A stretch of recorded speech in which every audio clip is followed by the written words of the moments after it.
In this video, I'm going to show you how to connect your Dreame D9 Max Robot Vacuum to the My Home app quickly and easily.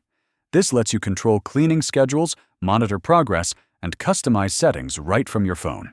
First, make sure your Dreame D9 Max is plugged in and powered on. Download and open the My Home app on your smartphone.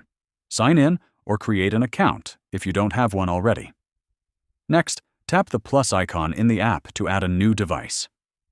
Search for Dreame D9 Max in the device list and select it.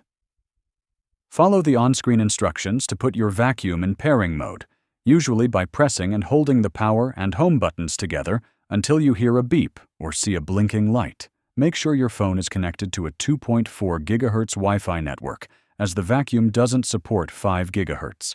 Enter your Wi-Fi password when prompted, then wait for the app to connect to the vacuum. Once connected, you'll see your Dreame D9 Max listed in the app. From here, you can start cleaning, set schedules, and customize cleaning modes easily. If this video helped you, please like and subscribe to the channel for more smart home device tutorials.